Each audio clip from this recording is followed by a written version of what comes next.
I want to talk about politics, geopolitics with you, but now you left me with aliens. No. Lot of aliens are in politics, by the way. Oh, really? Really? Well, Ooh, okay. Only Jay Sai Deepak and you, I feel out of all the guests I've ever had on my show, are probably capable of doing this. Jay Sai is amazing, and disclosure, he is representing me in one of the cases. What are you sued for? For my freedom of speech, criminal contempt of court. Damn! For being you. For being me. Why should I bore you with this intro and explain to you who Anand Ranganathan is? He's in the same league as the Jay Sai Deepaks of the world, the Abhijit Chavdas of the world, and the Rajiv Malhotras of the world. He's on the Ranveer show for the first time today. He's one of our country's most respected political commentators. Lots of extreme right-wing people believe that he's left-wing. Lots of extreme left believe that he's a right-wing guy.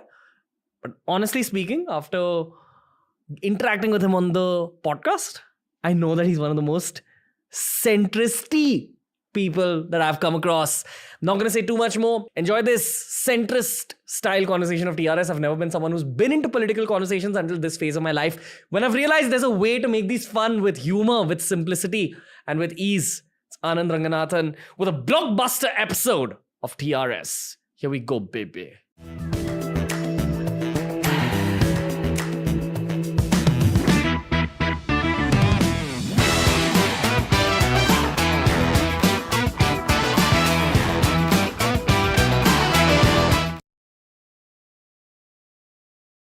Anand Ranganathan, sir, how are you? I'm fine. Thank you so much, Ranveer, for having me. It's a real pleasure.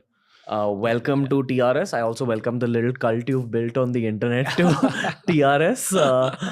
How have you been able to build this kind of a cult fan following? I don't know about that.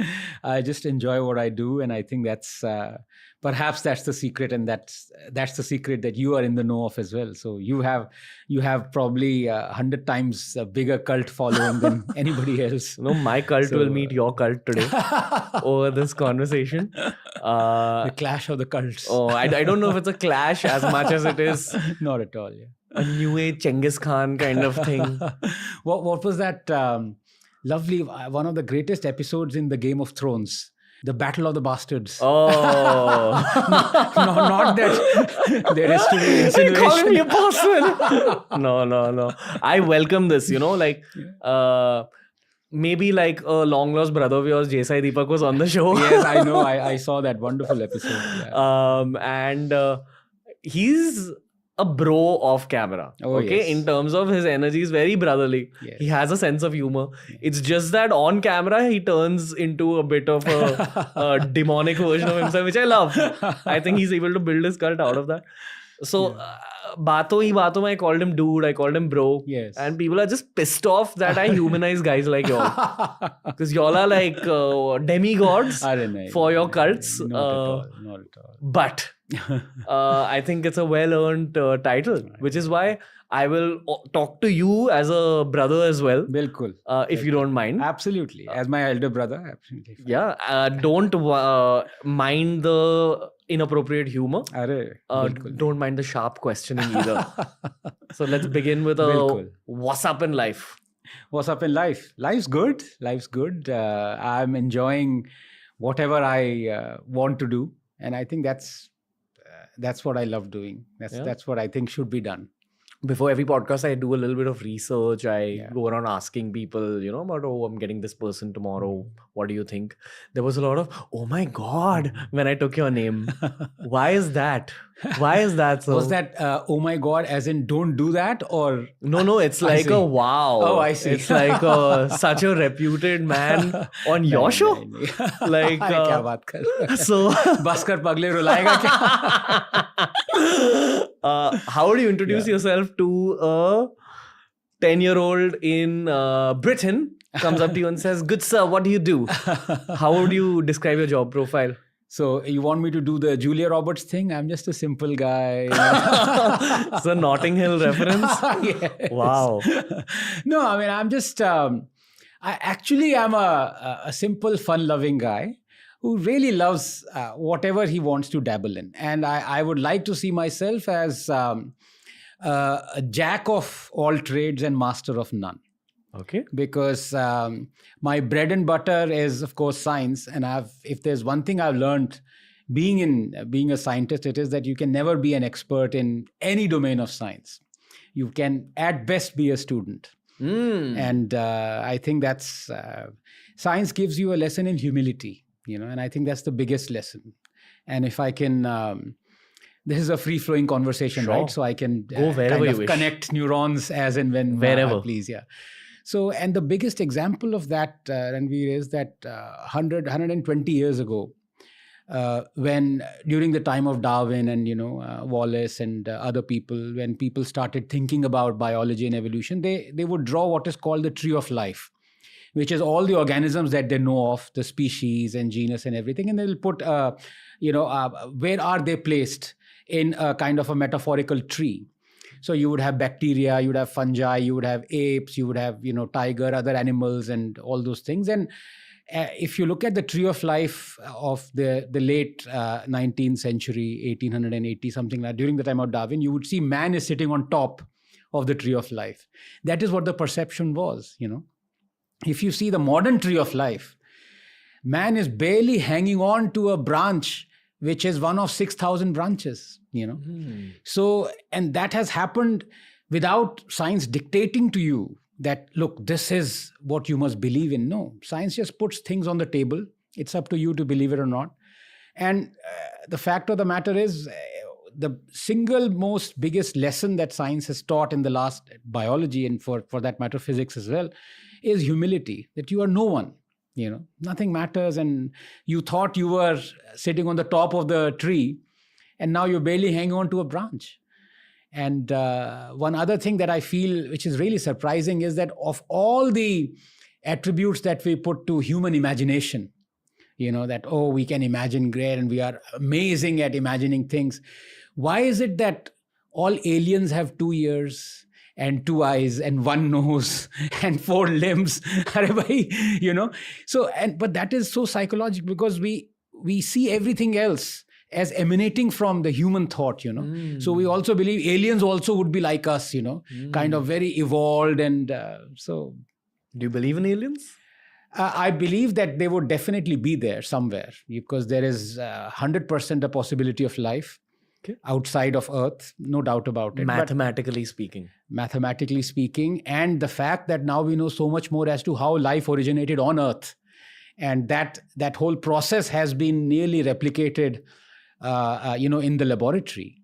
So why wouldn't it be replicated somewhere else, where the whole atmosphere or the conditions are conducive? So.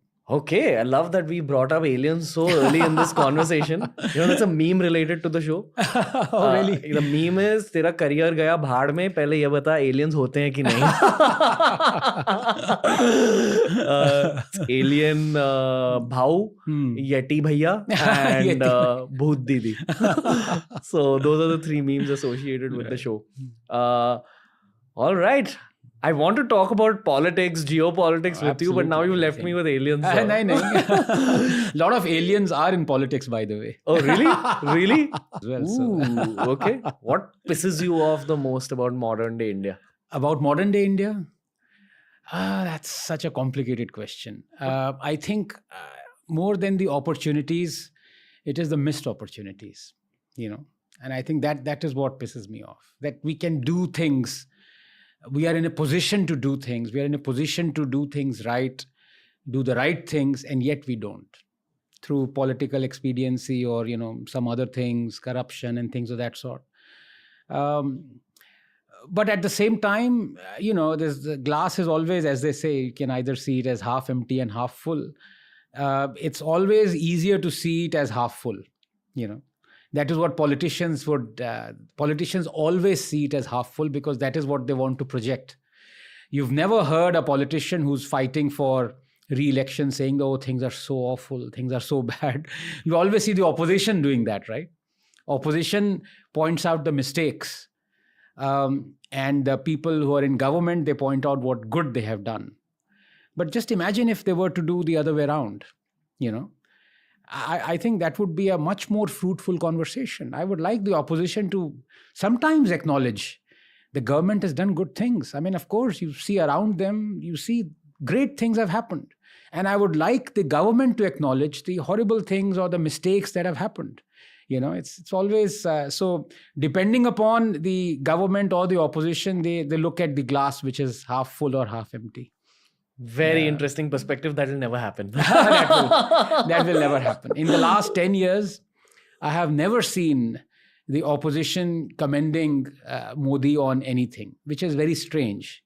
Even on, for example, Fit India, they did not comment on that. Even on Swachh Bharat, making more toilets.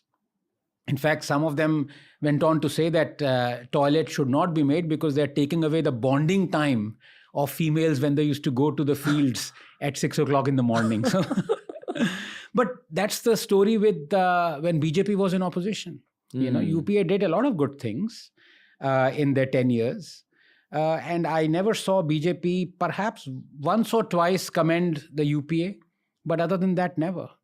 You agree that we live in a time of polarizing opinions? I love polarizing opinions. And polarized opinions as well? Yes. Like it's a polar world? Yes. Where either on this side or that side? I call it, we are all bipolar. Including the earth, which is... my big hope is that, honestly, long-form conversations, and this is pretty much the only medium. I want to say shit like research papers and all, but people my age don't read as much as people your age did when you all were my age. That was the only thing to do then, so... my hope is that long-form conversations like this help people land up on a shade of grey rather than thinking that the government is black or white, that the opposition is black or white. I don't know if people will, honestly, in this lifetime. Because... by the way, I for one, I don't like grey. I'm a black and white guy. Yeah? Why? Because I think grey allows you to be a hypocrite and grey allows you to pick and choose.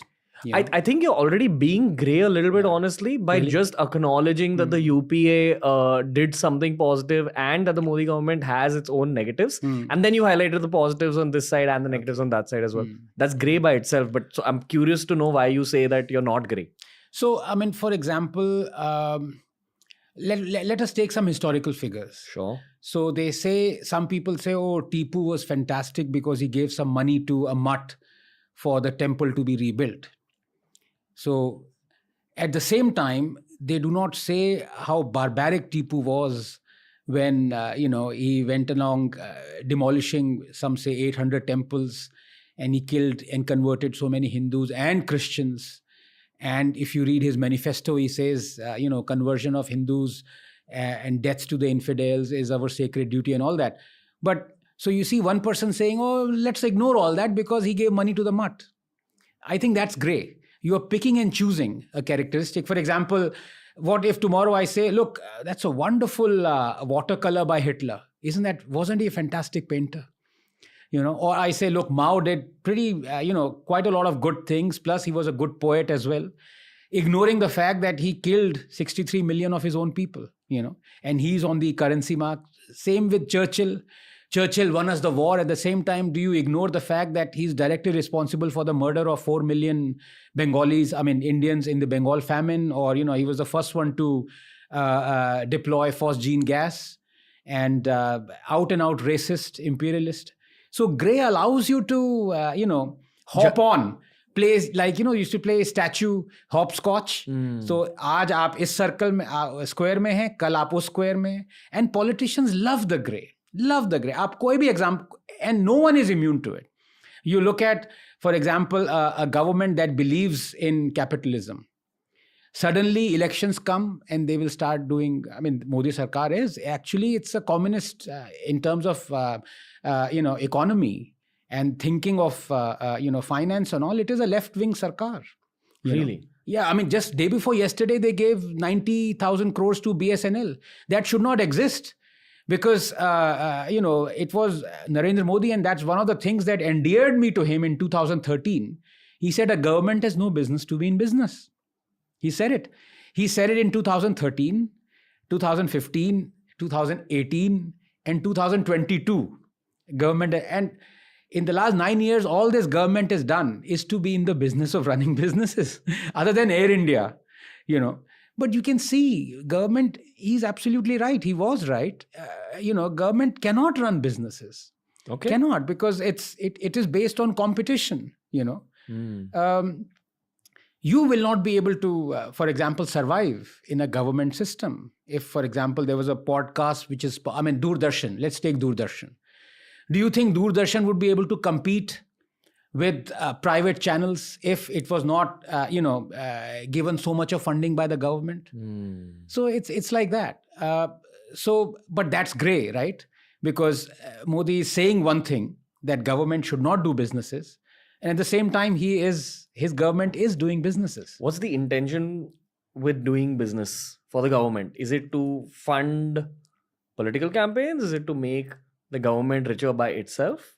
Is it to make the country richer? What's the one layer deep intention? It's basically to win elections, because freebies, and this is a complete misnomer that only Aam Aadmi Party or Kejriwal is involved in giving freebies. In fact, I have a running thread where I've listed out the freebies given by every political party. BJP has possibly given more freebies than any other political party. For 8th standard students watching this, you'll have to give some context on what freebies. Yeah, so freebies are like, you give doles like free electricity or free water, free trips to senior citizens, things of that sort. Everything is free. Okay. Now, but you see, when people ask me, should freebies be given or not?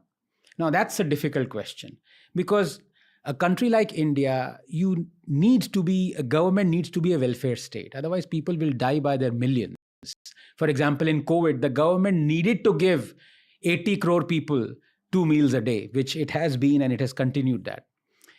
The government needs to give free education. It needs to give free health insurance, things of that sort. Perhaps not, for the long term going forward 50, 20, 30, 40 years. But so I am a proponent of welfare state. What I'm not a proponent of is the money that is coming to the government to make sure that this welfare state exists and prospers. That money cannot come from socialism.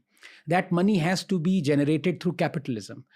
A welfare state is possible only in a capitalistic world, not in a socialist world. You mean to say that instead of them running their own businesses, yes, rather have actual businessmen, businesswomen run and businesses? You tax them.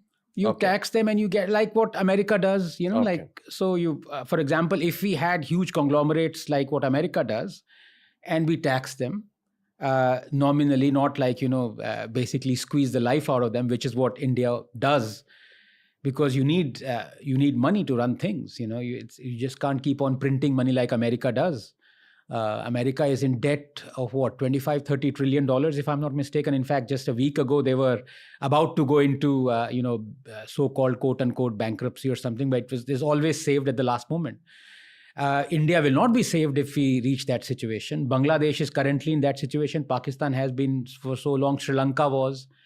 So this kind of, keep on running debt is a very risky business, because we can't, like America, we can't keep on having this, what they call helicopter money, keep on printing money. We just can't do it. But the fact of the matter is, governments cannot run businesses. And myself and a very young economist, Karan Bhasin, very gifted guy, we wrote an article last October about public sector units. So India has, we tabulated, it wasn't very easy at all. We had to look at all the government kind of activity reports from finance ministry and all those things. So the bottom line is, India has about 1,830 odd public sector units, central and state.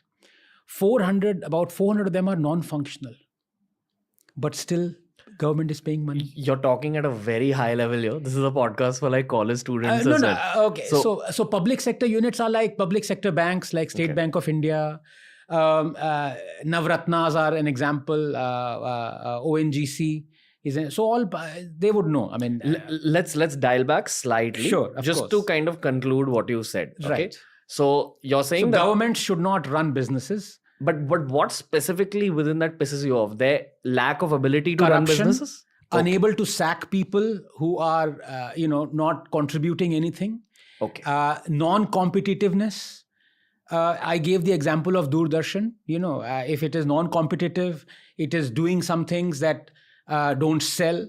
but you keep on, having it just because it is a kind of a propaganda or a broadcasting machine for you. So Likewise, state banks as well. okay, Nationalized banks. You're saying the mechanism of those businesses created by the government, there's a lot of lazy people who make money through corruption and a lack of their own abilities.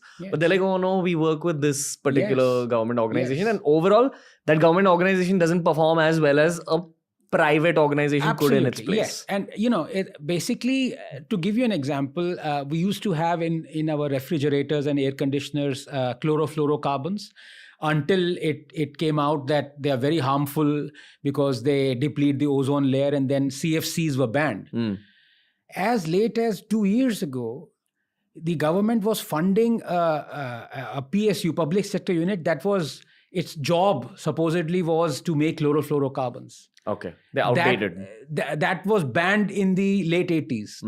But the public sector unit existed because people had to be paid their salary. So likewise, there are so many companies that the government is just simply, paying money to because it doesn't want to, end those things. Air India is a great example of that. What business is it of the government to run an airlines? So if they just shut off all these businesses, yes, you're basically saying that a lot of corruption will go away from the country. Yes. So your actual point of being pissed off here is the corruption that all this enables. Corruption and the kind of image that it generates, that you can earn money without contributing anything, without being profit making, without being responsible for taking the company higher, without inventing stuff. I mean, it's the antithesis of Darwinian evolution that is based on survival of the fittest, empathy, as well as competition. When this exact point is brought up to PM Modi, what do you think him and his team think? Because I'm sure someone would have brought this up. Of course, yes. That there's so much corruption through all these businesses. What do you think his or their defense is, and why is it still running? So the first action would be that somebody would get up and open the window, and the person who suggested this would be thrown out of the window. The second one would be, भाई election कैसे जीतेंगे? जिस आदमी को आप sac कर रहे हो वो आपको वोट नहीं देगा. और ऐसे करोड़ों लोग हैं, लाखों करोड़ों लोग हैं जो एम्प्लॉइज हैं इन लॉस मेकिंग यूनिट्स के. They are not going to vote for you. Their children are not going to vote for you. And the prime example, let me give you an example how socialism and this kind of warped thinking wins elections. This generation, you made me very conscious as to how to... No, please don't be conscious. Okay, so there is something called the old pension scheme and the new pension scheme. Right? So the old pension scheme was ordered to be looked at by the Congress government. And in fact, Dr. Manmohan Singh, who's an economist, very well-known economist, in fact, he's a wrangler, which is incredible. He's a very rare entity that got two firsts from Cambridge University. It's almost impossible. So he's a very gifted guy. So Dr. Manmohan Singh and his associate, Dr. Montague Ahluwalia, were asked to look at this. And they came up with this new pension scheme. And slowly all the states realized that, look, the old pension scheme is going to make the states bankrupt. We have to revert to something new, because the old one was putting the onus on younger taxpayers, and that's just unfair. And there were so many other things that were wrong with it. So by 2018, 2019, most of the states had replaced their old pension scheme to new pension scheme. Now, what did Congress do in Himachal Pradesh? It said, we will revert to old pension scheme. Congress wanted to go back on its own pension scheme because it wanted to placate a vote bank of retired, old generation people or whoever. And they won the election and they reverted to the old pension scheme. They junked their own policy. And in fact, Montague Singh Ahluwalia went on record to say the biggest revdi, i.e. freebie, is this old pension scheme. Don't do it. But yet Congress did it. They won the election. And the repercussions of that is that every state now wants to revert to the old pension scheme. Chhattisgarh, I think, is already reverted. Punjab, which is an AAP-ruled state, still has reverted. 15 lakh Maharashtrians went on strike demanding that the state revert to old pension scheme. Which, when you look at it from a macro perspective, is Yes. terrible for young people paying taxes. Disaster, because 80% of the revenue that a state like Himachal generates will go on into propping up this old pension scheme. Rather than building infrastructure, Yes, rather so- than helping protect the environment. But election jeet gaye Congress. Okay. You know? Let's, for a second, and I'm not defending them at all, but let's for a second humanize a politician's career.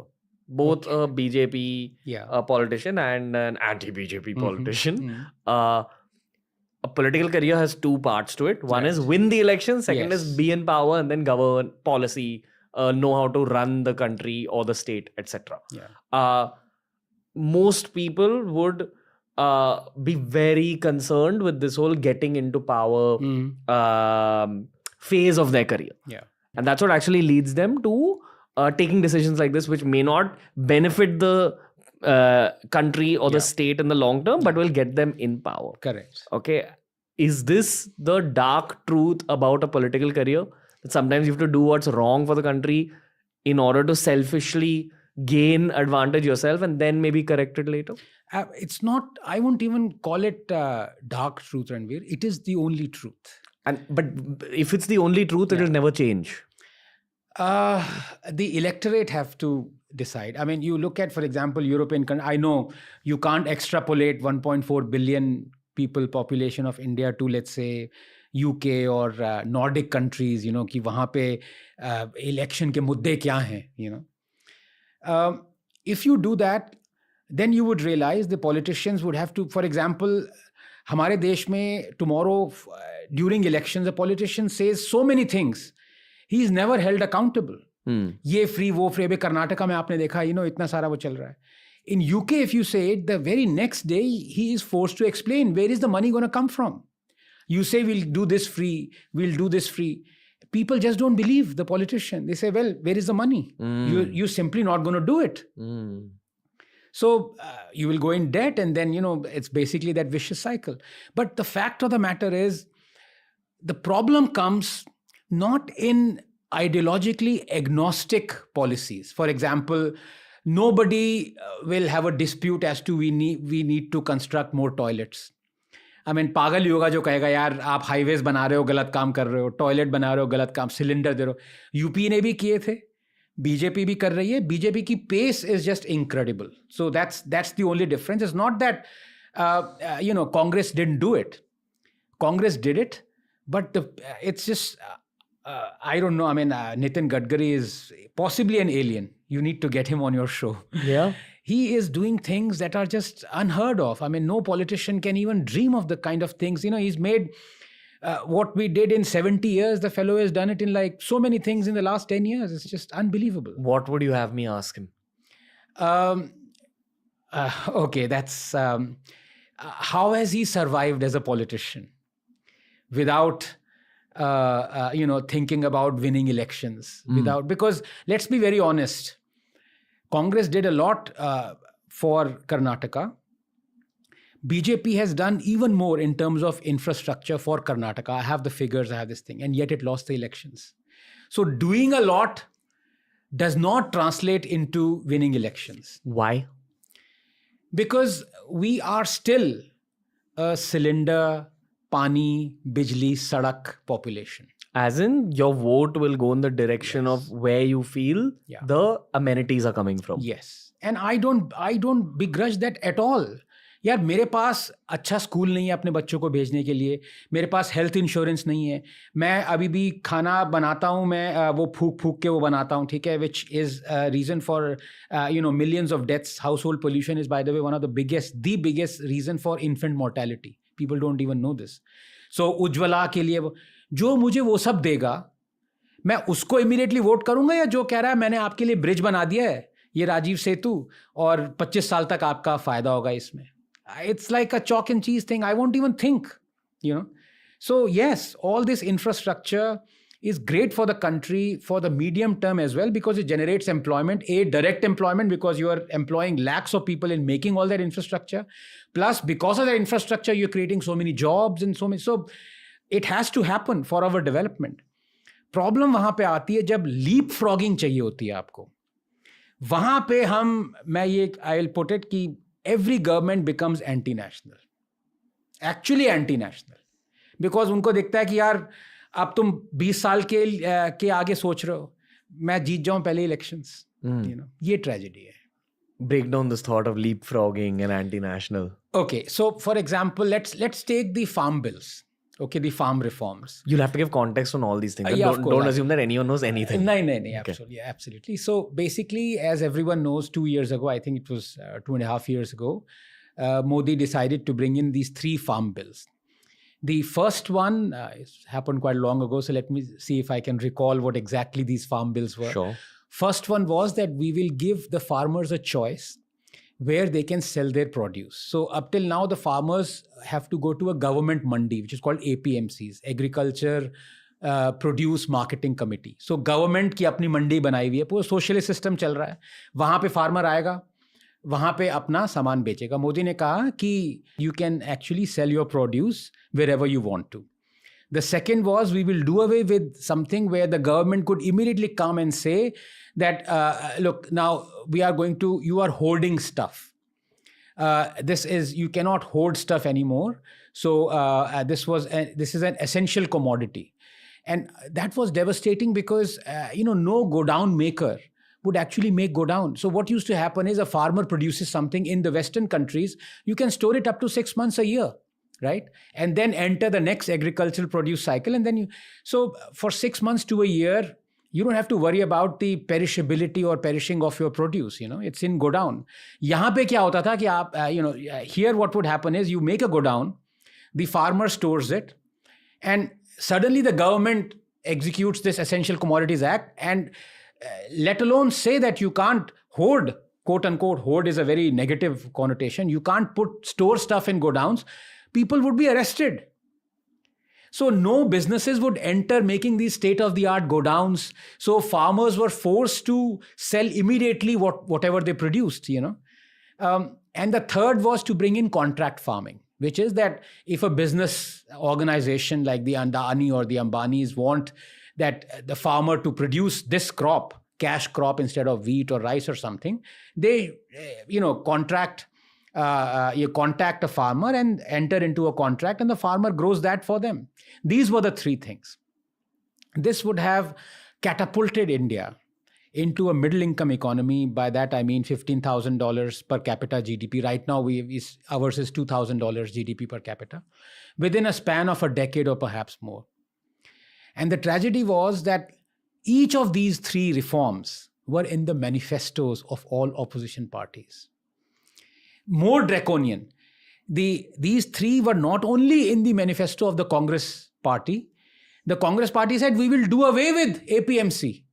At least Modi was giving a choice. The farmer can at least go to a private mandi or an APMC. Congress said, no, APMC is archaic. Do away with this. And Punjab, that was at that point of time governed by the Congress party, had already started the contract, the whole act. In fact, Amrinder Singh, who was the chief minister of Congress Punjab government, had entered into a contract with the Ambanis. I think it was a 6,000 crore contract, and the businesses, a lot of other business houses were contracting the farmers to produce whatever. But the moment Modi brought in these things, Congress, you know what happened. Congress called them Kale laws. There were these protests for more than a year. They blocked the highways. There was like lakhs of crores of money was just completely, destroyed. Economy was destroyed. All those businesses that were around those highways, each day they were losing 3,000 crores. People died. And the worst thing was that after all those farm bills were repealed by Modi, that alone was an anti-national decision because he didn't give any reason for that. If I was a farmer in America, I would have sued the government, because in America you have this class action suit. You just can't take an arbitrary decision because your decisions affect my well-being, my prosperity. So government can't say, oh, we take those farm bills back. If you promise something that is going to make me prosperous and you renege on that promise, I should be able to sue you. Because, you don't lose anything. I am losing my health and prosperity and well-being, So, and what happened was these anti-national opposition parties, they won. And the Modi government took this anti-national decision to repeal the farm laws. That is what is called leapfrogging. Just these three things. And I ask you a very simple question. You are the next gen, present gen, amazingly, gung-ho about, optimistic about India. You have a business. You want to attract the audience rather than, privately, rather than go to a channel which is entirely government owned. If you can do it, why can't a farmer do it? Who the hell are you to tell the farmer that you should only go to a government marketplace to sell your produce? It's like, you create something and you say, oh, you can't go to Amazon. Come to Sarkar, Pradesh, Committee, Amazon-like marketplace. You'll say, to hell with you. When you can say it, why shouldn't a farmer be? Farming is a business. And that is the tragedy. You see, we have more than 40%, almost 44% of our ready labor force, which is, I think, about 515 million Indians is our ready labor force. 44% of that is involved in agriculture, which is crazy. In Western countries, middle income economy, it's not more than 2 to 3%. I mean, this is a catastrophe. It's not waiting to happen. It has happened. 83% of Indian households are directly involved in, or they are related to Indian agriculture. Okay. I have a couple of questions for you, which are completely unrelated because now we'll do a sharp pivot. Sure. First question, how do you retain so much data in your head, Mr. Scientist, like Dr. Scientist? The second question is, are you not afraid that when you're talking so openly about the criticisms that you have for the government, are you not afraid that one day two guys in black suits and black ties will show up at your door and shoot you or something? Are you not afraid of that possibility? No, I'm not, because I'm a free speech absolutist, number one. B, one of my favorite sayings is by an amazing judge called, I think, Giuseppe Falcone, Judge Falcone in Italy. He said, the one who is not afraid of dying dies only once. And I think that's wonderful. That's just, people are scared of everything. They're afraid of dying, and they die almost every day. And the other fact of the matter is that when people ask me, in fact, you didn't, because I really like your show and what you do. You're very frank, and there's no censoring of any sort. But people say, sir, are there any questions that are off limits? They ask me generally. I say, well, no, as long as there are no answers that are off limits.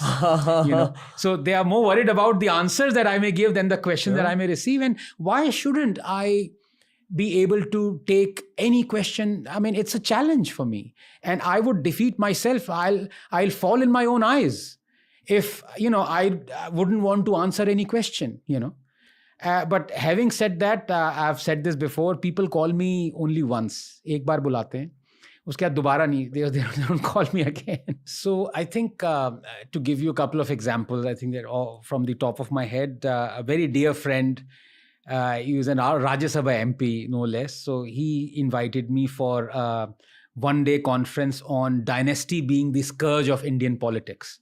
It was a BJP-sponsored event. You mean that to say that the Gandhi family is ruining India? That's the underlying message. Okay. That was supposed to be the only underlying message. Okay. And in fact, it was inaugurated by Mr. Dev Fadnavis, who's otherwise a very nice, pleasant guy. My turn came.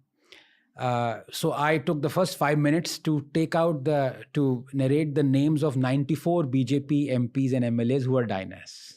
As in they're products of nepotism. Yes. Okay. So, and my talk is the only talk that wasn't loaded onto the YouTube, this thing. But it's fine. I have nothing. And I've met this gentleman. He's a wonderful person. He remains a good friend. His wife is even a more dearer friend than he is. Wonderful people. But politicians have this compulsion, And I think, so obviously I've not been invited again, but that's great. It has not in any way destroyed our relationship, because I know this happens. Yeah. One other occasion, it was on corruption. And I think it was a FICCI event. I really can't remember where it was or when it was. A $5 trillion economy, I think it was, and all that, and why BJP is working so hard because it's not corrupt. So I gave out 7 or 8 instances where BJP is intensely corrupt. Uske baad mujhe nahi bulaya. They didn't call me again. As recently as 2 months ago, there was, I think, a G20 event. I want to, I want to do this many times because people think कि क्या कर रहा है यार, एक तो तुझे बुला, they're calling you there. But then I say, look, this is what I believe in, and don't people want to hear the truth? Or even if I might be wrong, of course I'm wrong most of the time. We're only fallible, and we're not women, so we're wrong most times. I don't think you're wrong most of the time. I don't know about that, but at least look. One of my favorite phrases is or quips is by Bertrand Russell. He said, "I don't believe to death what I say." I'm paraphrasing, so I might be wrong. So he says, "I might be wrong." So okay. So he says, I wouldn't die for my beliefs. I might be wrong. Science per se gives you this element of doubt at all times. I mean, the whole purpose of science is to reduce the doubt as much as possible. But of course, there are things where you have removed it 100% of the time in science. But mostly it is always 90%, 95%. So, of course, everything I say comes with an element of doubt. I know it. But ऐसा भी नहीं है कि I'm just saying things from the top of my head without making any logic or without any backing of, a rationale or logic behind it. I think scientists, because of the nature of your job and therefore mind, are the right people to be able to express intense political opinions. And if they are wrong, first people to apologize. Like it just happened 2 days ago that I think on the panel, one Congress person said, something about the banning of the BBC documentary and the tax inquiries against the BBC happened on the same date. I said, no, there was a 3-month difference, span between the two. And another panelist corrected me and said it was not 3 months, but 3-week difference. I apologized immediately. I mean, why shouldn't I? If I'm wrong, I should be the first person to apologize. But to come back to this, the G20 event, I think it happened, and it was inaugurated by, I think, the honorable governor of a state. And my turn came and I said, this guy should be suspended for a month for what he said. So, how did he react? He did not react very well. But there was applause around this thing because he had said something which was so blatantly wrong that, I mean, viscerally you feel, yeah, kya keh raha hai? It's like, what's he saying? So he said, look, the killings that are happening and Hindus were being killed, he said, killings are not happening because of religion. And I said, it's like saying terrorism has no religion. And so he was clearly wrong what he said, but he was not made accountable to it. And here was a chance. I didn't even see it as a chance. I didn't even know it's going to be inaugurated by the governor. He was there and it just happened that thought came into my mind. We were talking about Kashmiri Hindus and the genocide that was perpetrated against them. We were talking about all those things. And I said, if I was the powers that be, I would have suspended this guy for a month. So that did not go down well. I think that was possibly the last G20 thing I'll be invited to. So likewise, Ranveer, is this going to be the last year? No, not at all. This is the first of many. Honestly, I would like to know what the mood of the event was after you came off stage. Did you say hi to him or say, hey, no, bro? I think he walked off. And then the repercussions for the organizers were pretty drastic. And there were some people who didn't like what I said. I'm sorry if they felt that way, but I say what I believe the truth was. And many people came to me and said, you did right. Because somebody should tell him that he's wrong when Hindus, in villages around, even now Jammu, forget about the valley or, near Srinagar, they look at the Aadhaar card and they find out if someone is a Hindu or a Sikh or a Jain and then target him. That happened. Terrorists barged into a school and looked at the Aadhaar cards and they found a Sikh teacher and they murdered her. So do you think that's not happening because of religion? I mean, what are you talking about? So he was clearly wrong, except that nobody pointed that out to him before I did. So, what is wrong, yeah, Have you been on other podcasts? Yes, Okay? yes. You should be on a lot more podcasts because someone like you needs to explain himself Yeah. in an expanded manner. Right. And I'll tell you why. Honestly, Yeah. your branding, if someone has not seen anything about you, Yes. has come out as extremely right-wing. And I don't know why. Right. As I'm speaking to you, Yes. I don't feel you're No, right-wing I'm at not, all. I feel you're yeah. truly centrist and Yeah. you have a moral compass which governs your I say it all the time, मैं science की तरफ से हूँ. And I think what you look down upon most is injustice. And Yes. in a very rudimentary way of saying it, you look down upon evil. Someone is causing harm to other human beings, violence to other human beings, you look down upon that as bad. But you're definitely not right-wing in terms of you're not completely for the current government either. I think it's a very important conversation because you talked about we're living in a polarized time. You're absolutely right. And one of the things that this does to the psyche is you immediately throw labels at people. Because you are something. Even if you're not, you've been categorized. So people call me Sanghi. Earlier, I used to take umbrage at that, but now I say, "Theek hai yaar, call me anything you want." But at some point, it is because of the complex they hold.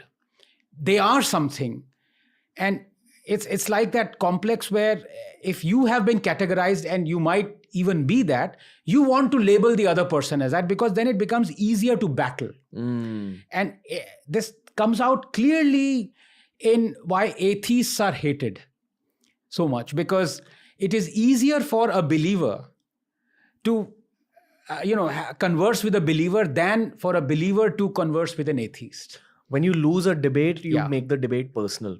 And putting labels on someone is a part of making it personal. So what is a label? I mean, what are the kind of labels that people throw about? In today's times, is left-wing, right-wing? You must have, you've seen that. Everyone. So people brand me as right-winger. Then when I say something that is, against this government or, against the whole perception of what right-wing is, then they या तो कुछ लोग तो they say यार ये तो आनंद है, he's सह लेंगे थोड़ा, as there's a wonderful person called Cool Funny T-shirt. I call him a rascal, a delightful person on Twitter. So he is also, he criticizes the government. He is actually he's not a bhakt at all. He's not certainly not an unbhakt. He started this Chappan Kranti Sena, when Modi started saying, hum chappan inch. So he's kind of mocking it. And this master stroke thing, everything must have a reason. Modi ji kar rahe hain, to, soch samajh ke kar rahe hain. All that kind of, lot of things go into that. You keep on explaining, reasoning and justifying all sorts of decisions that this government makes, that's. So he says, seh lenge thoda. That's the term, that the meme, there's a Anand keh raha hai, seh lenge thoda. Otherwise, I am branded, he's a commie, he's from JNU, his true colors are coming out, and he has Kongi friends and all. So I take it now in the stride, but then at a level where people are not generally in the public eye, right? So people in the public eye don't really, to be honest with you, they don't mind this categorizing. People have categorized it, that's fine. But any youngster who's come to a public discourse, he can get really upset if people throw these labels on him. Because I used to be in that situation 8-9 years ago. Because what happens is everything that you do is then seen through that lens. So somebody's just, let's say, entered a discussion that is happening, has professed a point of view, and is immediately branded right-winger. Now, it doesn't matter what his next views are going to be. It will be, it's coming from a right-winger, And there are some people who are not left-wingers. There are some people who are left-wingers. And the people who throw these labels are those left-wingers because they want others to also be identified, pigeonholed into something. It is comforting for them. It validates their reality. Validates कि यार हमें इसने pigeonhole कर दिया, इसको भी करेंगे ना. They hate it when they can't pigeonhole someone, because it's like they hate an atheist. Because, or a Darwinian atheist, to categorize, there are different categories of atheists as well. Communists also call themselves an atheist, but they're basically cultists. So it's a religion. I mean, Karl Marx is basically a religion, and in fact, Marx hated Darwin. Yeah, basically, that's another matter. But the fact of the matter is, what is Ranveer left-wing or right-wing? It's very difficult to categorize it. According to me, I think the one definition we should really be worried about is something called social Darwinian. Are you a social Darwinian or not? And I have seen in the last 10 years, even before that, when I've analyzed the things that have happened, both the so-called left-wing and right-wingers are social Darwinian. What is social Darwinian? That is you project what is Darwinism, which is a combination of survival of the fittest, adaptation to a new changing environment, and empathy. You kind of extrapolate it to a society and you start defining what is greater good, right? So, for example, if a communist says that do not have dams, right? I'm doing it for the greater good. Medha Patkar, to take an example, Narmada Dam, so much happened. It was commissioned in the 60s. If I'm not mistaken, Pandit Jawaharlal Nehru commissioned Narmada Dam. And Modi actually saw the completion of it, the raised height of it, went to Supreme Court. 20, 30 years we lost. And right now what Narmada Dam is doing? It is sending power to 2 million homes. It has irrigated 1.8 million hectares of land, and it has supplied water to 30 million homes. And just on their whims and fancies, this lady, Medha Patkar, said, we won't have dams because it is for the greater good of humanity. Likewise, these decisions, they say, it's social Darwinism, right? And the whole subjugation of species, of civilizations, was based on this social Darwinism, that we are fitter than you. So we have the guns, you don't. We have the right to kill you. That is how empires were built. That is how Spaniards went to Latin America and murdered and annihilated civilizations. That is how Churchill gloated that the indigenous Tasmanian population was decimated. And the last Tasmanian was actually filled and this taxidermy done on him and put in a museum. Churchill gloated, well, that's his fate. What to do?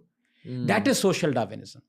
And both the right wing at times and the left wing at all times, they indulge in this kind of thing.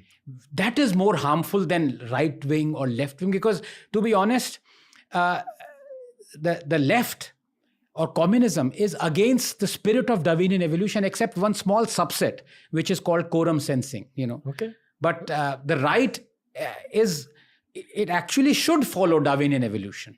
So what you're saying is basically when you think that your opinions are for the benefit of humanity, yes, it actually stops you from deep diving into the debate, the argument, the discussion, right, understanding the nuances of it, and then coming to a conclusion. For example, this government, Modi, is called right-winger, right? Why is he called right-winger?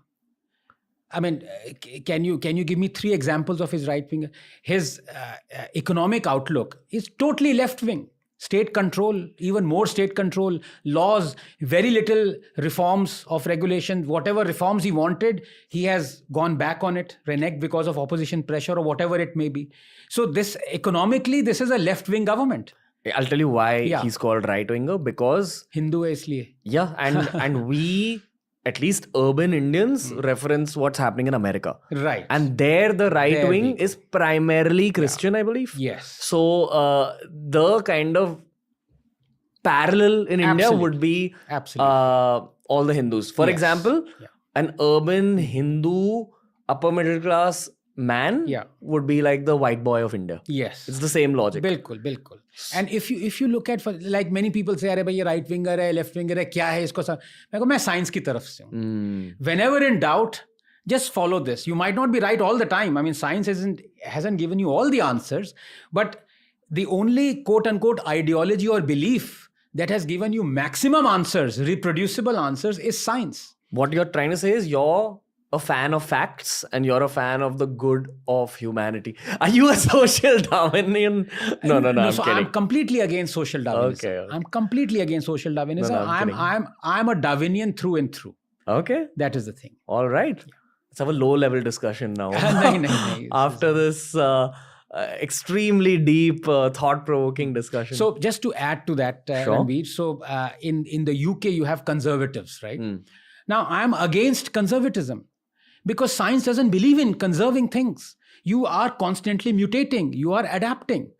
If you, we wouldn't be humans if apes were conserved, right? So every species might think, this is beautiful, let me conserve it. Sorry, nothing is perfect. Things are always evolving. And that is ironically the beauty of Hinduism. You look at our music, you look at our dance forms, they are constantly adapting. And I say this all the time, the beauty of I know very little about Hinduism and even less about, Hindustani classical music or Indian classical music. But what I do know is that one primary aspect of it being so beautiful is that nothing is written in stone. I mean, what Beethoven wrote as his Ninth Symphony in 1827, somebody plays it today, it would be exactly how Beethoven wanted it to be played because everything is written down, right? Indian music is not like that. It's oral. It is adapting to, maybe 80% of it is what Tansen played or even before that, but 20% has been infused with, Ravi Shankar has come up with something new, kuch naya wo aaya, kuch, things are changing in Carnatic music as well. I mean, how Tyagaraja, kind of thought, rendition should be, it's not the same right now. What that tells you is that Hinduism, its culture, its art is almost completely mirroring Darwinian evolution. It is antithetical to the right-wing conservatism. If it was conservative, then everything would be the same as it was 2000 years ago. Now you can say that it would have been still be perfect, but evolution by definition means there is nothing which is static. In the last 1 hour, we've had a discussion, we've evolved into something. Human evolution is constant. It is happening all the time. Okay. Very blunt response to everything that you've said up till this point, which is that I feel stupid in front of you. Like, and honestly, that does happen on the show a lot, because I get to meet people like yourself. But the gap between the knowledge levels never feels so much. Not at all. No, in fact, one of the things that keeps me going, honestly, very, very few things keep me going now with age, of course, is that I want to learn new things all the time. And I'm constantly learning new things, constantly. And one of the biggest platforms that has allowed me to do that, meet people who are so much more brilliant than I am, is Twitter, believe it or not. I have learned to be discerning, to take the good from Twitter. There's a lot of bad on Twitter, of course, because everyone has a mic now, and I'm all for it, by the way. Even psychopaths need a mic at some point or the other, But the fact is, you need to constantly learn. A, because then it will allow you to be humble at all times. And B, it will enrich you in so many ways. And I'll just tell you, just 3 days ago, there was something that I wanted for 15 years, and I found a way to get it. You know what it was? I can tell you. So this was a sculpture by Salvador Dali, who was a surrealist painter, and he was profoundly impressed by Sigmund Freud, who's a psychoanalyst. The birth of psychoanalysis is father of psychology. That's right, yes. And his interpretation of dreams, how he believed that you could actually cure people's, neurotic diseases and all those things just by simply talking to them. It's an amazing concept. And he made a sculpture called the Anthropomorphic Cabinet. And I always wanted that. But before the advent of internet, I heard about this, and 3 days ago, I found out a marketplace where that sculpture or a replica of that is available. And all that replica, that sculpture it has a woman in nude, and she's like, her hand is up like that. And she has these drawers. Her body is full of drawers. And what Dali wanted to say was that since I can't remember the exact, phrasing of his, he said that since the Greek civilization and the great Greek epoch, the only other person who's impressed me is Freud, because he's shown me that the secrets of a woman, i.e. these secret drawers, can only, the information in them can only come out through psychoanalysis. So can you imagine this? He's actually made a woman in the shape of these drawers, cabinets. Imagine that, You do psychoanalysis and a drawer comes out and the information of that woman comes out. And he took that thought further and he put the same sequence of drawers on, I think, Aphrodite. So there's a very famous statue in the Louvre Museum of Aphrodite, a beautiful Greek sculptor of this Greek lady called Aphrodite, and it was excavated and it was, of course, stolen from Greece and then brought to Louvre, and that's where it's there. And he put these drawers on that. Now you compare those two sculptures. One is the beautiful Aphrodite, and the other is this Aphrodite with these drawers. Which one impresses you more? I mean, I get goosebumps just thinking of the thought process involved. That human beings have drawers, and all of us have drawers. We have secret drawers. We have, various things. It's just in the mind. So we think we know someone, and then suddenly don't we say, oh my God, I thought I knew that person. But that's not true. So psychoanalysis, knowing more about it, it's so utterly fascinating. And I wouldn't have known about this sculpture had I just completely, parked away this thought and not been in constant search of something that can give me this thrill. So I love surrealism. I love people who are, who delve into that. What is surrealism? So something, it's like when you say something is surreal, it's a sensory out of the ordinary thing. Something that is quirky, something that is not obvious in one go, something that is to do with the workings of your brain. So surrealist painters, Salvador Dali, of course, his melting clocks. So time dilation, and his clock melting is very iconic figure of that. As in, it's a thought that makes you feel something extremely twisted, and these gifted artists have an ability to showcase that on canvas. The other one is Magritte, Belgian painter, an artist called Magritte. And he has this amazing painting where a man is looking into a mirror. And if you were to draw that, you would see his reflection, right? So if I'm looking from behind that man, and that man is in front of a mirror, I would actually see his reflection, his features in the mirror. So what Magritte has done is, you see the back of the man, and you see the back of the man in the mirror as well. It's crazy. You feel scared. But, sometimes when people say, I don't even see my reflection anymore. You've seen that phrase so many times uttered before. That is what it means. But that when you draw it, it actually hits you. Because 100 times out of 100, you stand in front of a mirror and you see yourself. What happens if you don't see yourself in front of a mirror? You'll be scared to death. So likewise, it's truly incredible. There are a lot of writers like that who think out of the ordinary, out of the box, out of the ordinary. And that is, and I would say it's a very scientific way of thinking as well. I mean, you look at artists who really inspire me are M.C. Escher. He was a Dutch artist. Everything is very surreal and impossible. The world that he went into was an impossible world, and he created such magic there. It's just absolutely stunning. If you were my professor in college, I wouldn't miss a single class. Do you get that a lot? I do get that. I do get students especially, I think they like when I teach them, but I'm quite quirky in that sense. And I'm never a hard taskmaster. I'll be very honest with you. I always set a very easy exam. Okay.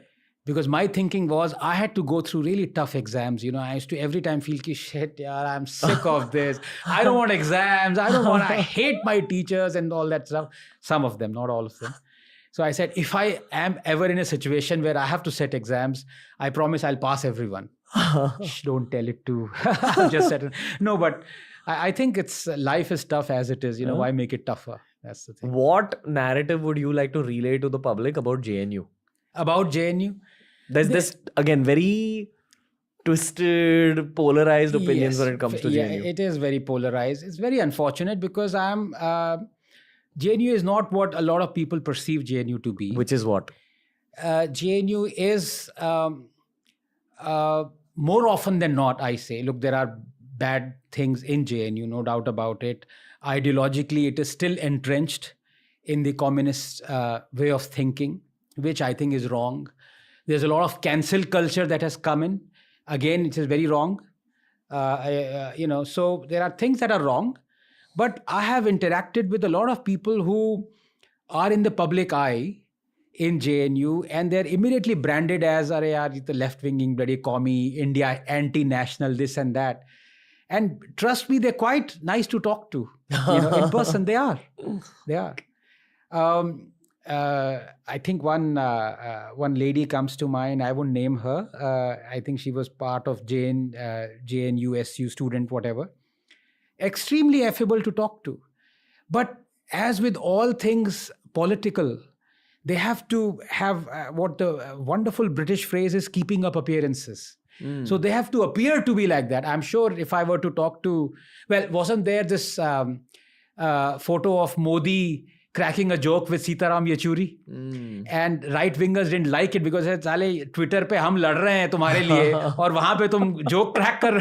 But in real life, it is like that,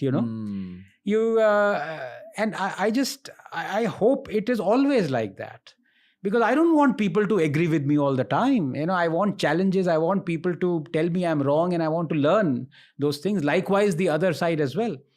And trust me, so I get that. I see that a lot in JNU. Yeah. But persona is that JNU is anti-national, JNU is this. And with our new Vice Chancellor, things are really improved. And I'll tell you why. Because she is a complete no-nonsense lady.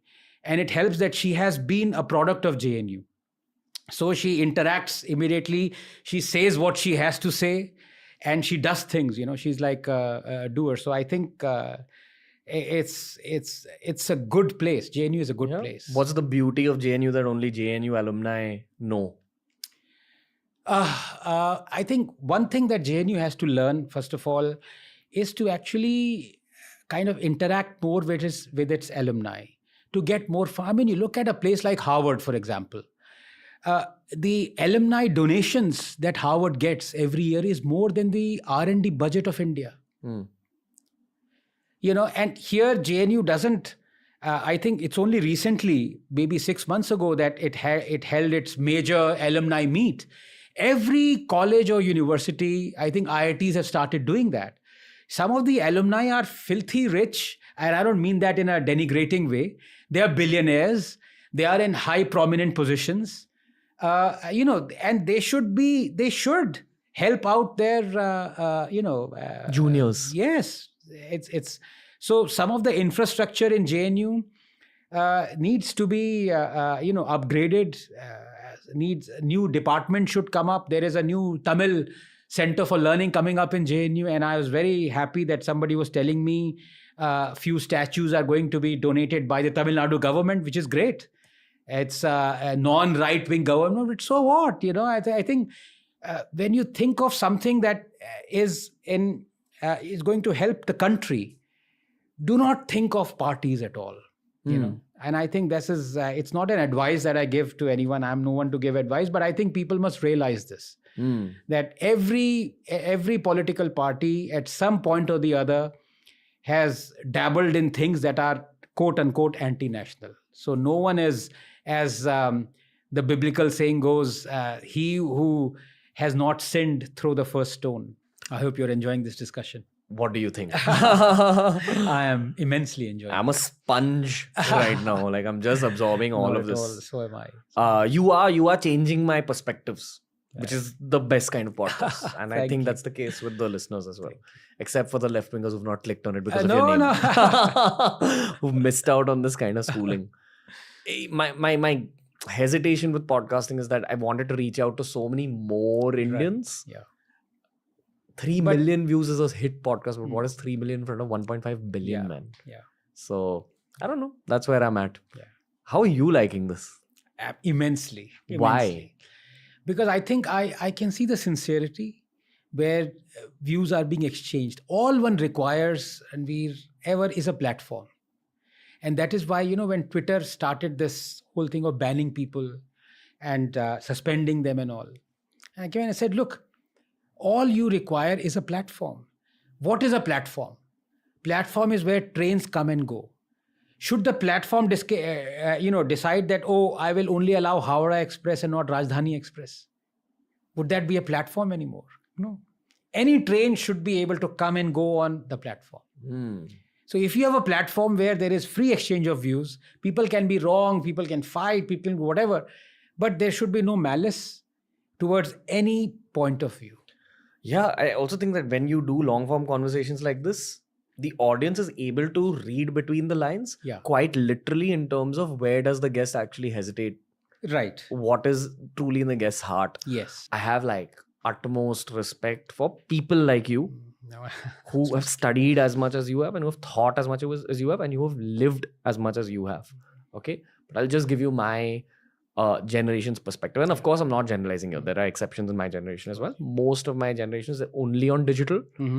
For me, the two most relevant journalists, because they've been able to crack the digital game capitalistically are Palki Sharma and Smita Prakash. Right. Because Smita Prakash's podcast is fantastic and a lot of people watch it. Yes. She's able to do a much more advanced version of TRS. Right. Honestly, TRS is more humor, casual, I've been on her podcast, by the way. She's a very good friend. Smita is very good. Although she believes Mysore Pak is Kannadiga, this thing. It's not Smita, it's Tamilian. So behave yourself. And the other person is fantastic, of course. But again, her grounding, right from the 80s onwards, not to give away her age, has been on the news, how news was accumulated, during those days. So her grounding is again like what Swati's grounding was, but she has adapted. Yeah. So, so perhaps there is something in there. You get your grounding into what you believe are good journalistic practices, and then you adapt to new mechanisms, to new ways of interacting, because don't confound your audience. Don't write things that, are just only you understand. I mean, that's rubbish. That's not journalism. The one thing I've noticed about all the journalists I've met is that in most cases, the intention is right. I think it's a part of journalism ethics that you need to do good for society. In the same way that many professions are not given capitalistic training, therefore they don't develop too much business acumen. Here's a message to all the journalists watching this. Get into understanding the digital space. I feel these two women have cracked it. Palki Sharma knows how to construct her shows really well, and they're picked up by social media algorithms.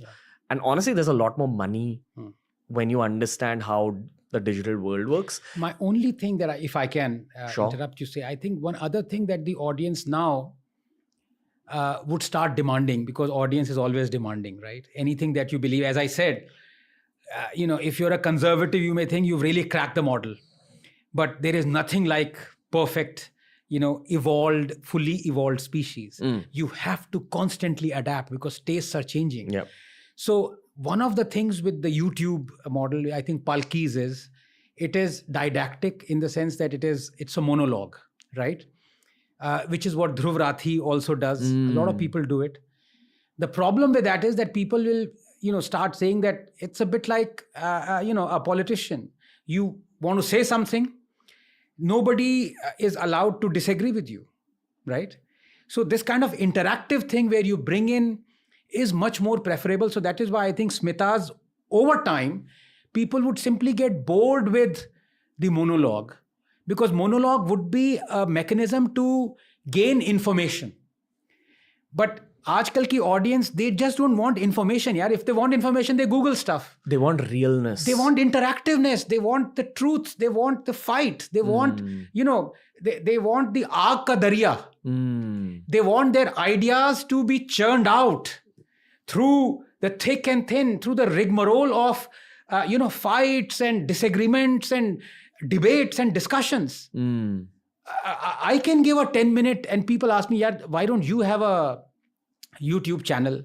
The clips that Times Now records, so on an average, it has within 12 hours, 13 hours, it has 2 lakh views or 3 lakh views. In fact, yesterday's clip already has 2 lakh views.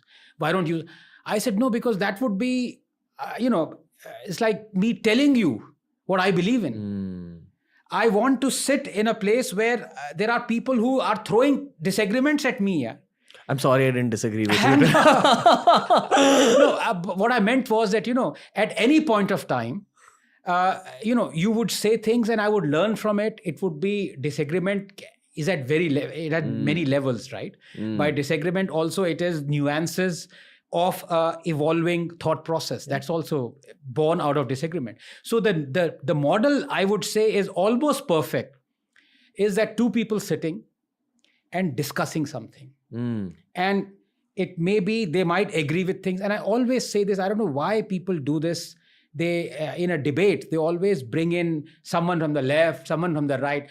Indian Express also does it. Now they have Jay Sai as a columnist.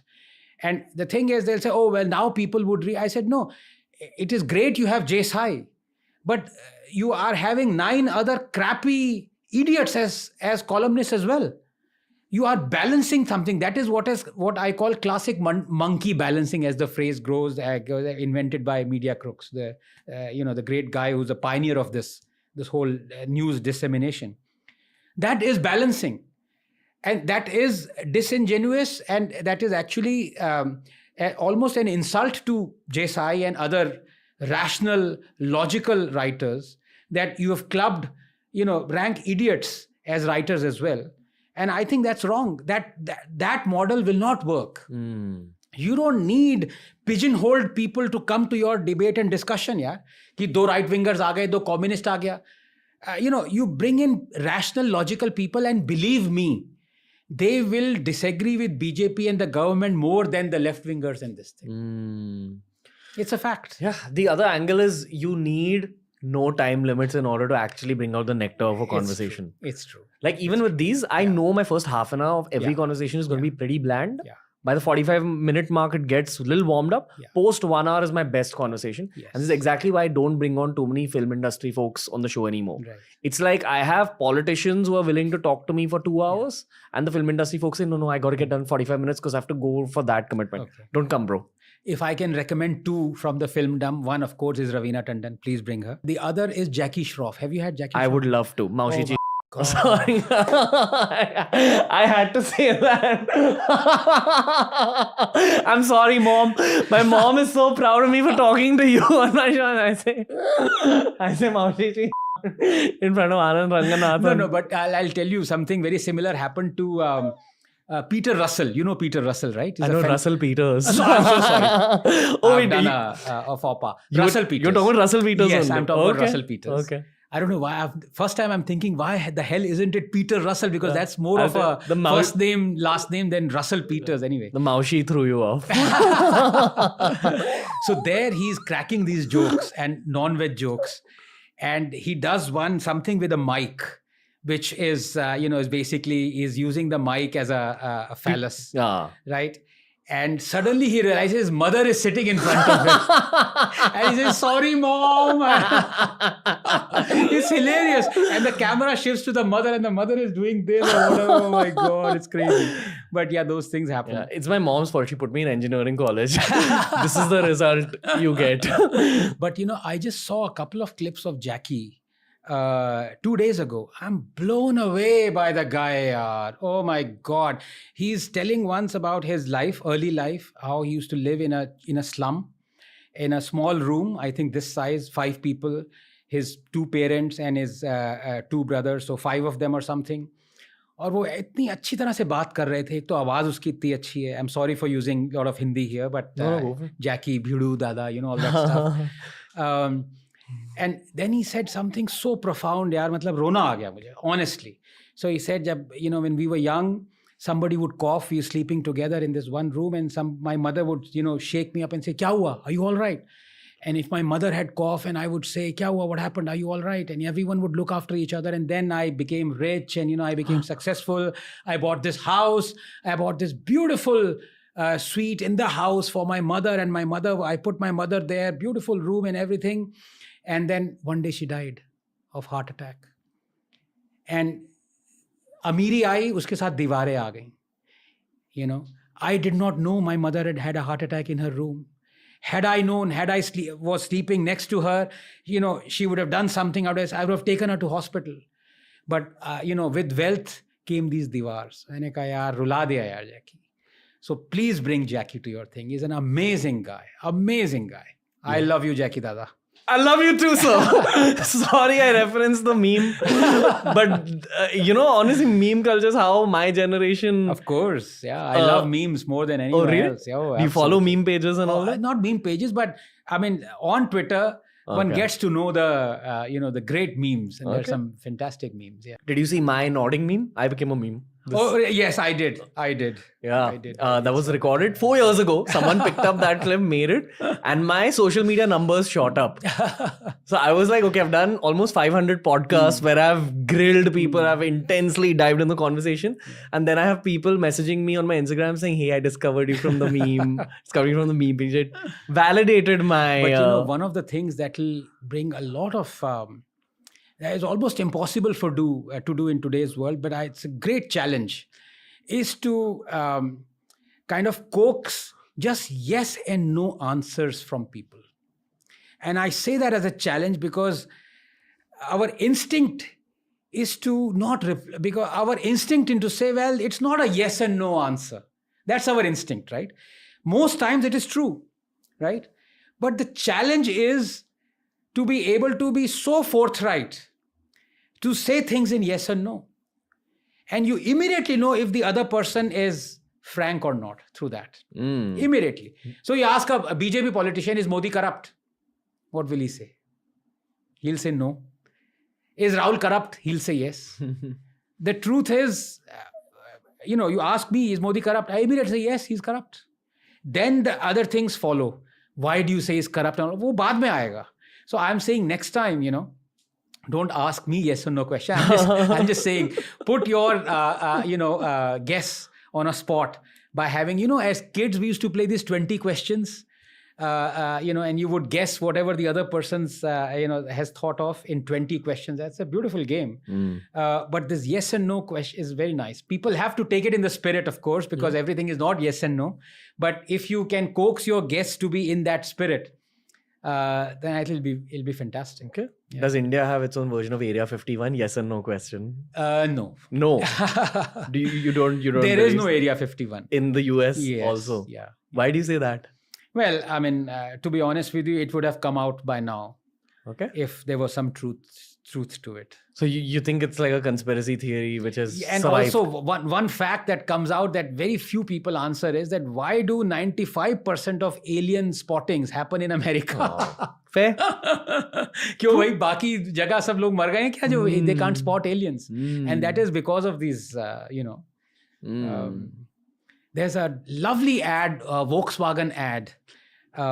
There 2 Americans are talking. And they're saying in a Texan, South America accent, they're explaining that they've sighted something alien. I saw that. And then the husband is talking, the wife is talking. It's like almost a documentarisk style, this thing.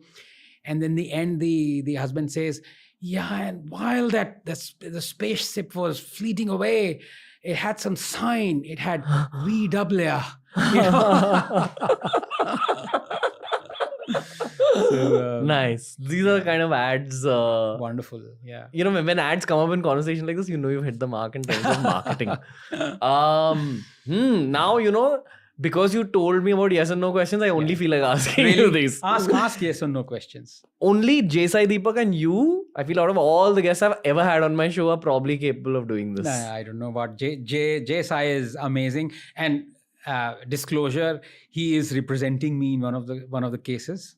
So yes, I'm partial, but even before that, even if he was not representing me, he's unbelievable. What are you sued for? For my freedom of speech. Criminal contempt of court. Damn! For being you. For being me. For not commenting on what the judge said, whether it was right or wrong, but for standing up for Vivek Agnihotri's right to say what he said. for which he has apologized unconditionally, but I have refused to apologize. Once this Kashmir Files thing was going on? No, or- this is actually pre-COVID.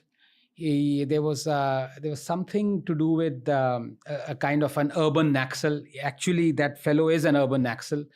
The term does mean something. Gautam Navlakha, he's someone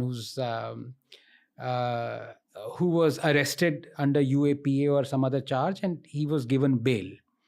The judge who gave him a bail, Vivek Agnihotri, commented on that judge's conflict of interest or whatever it was.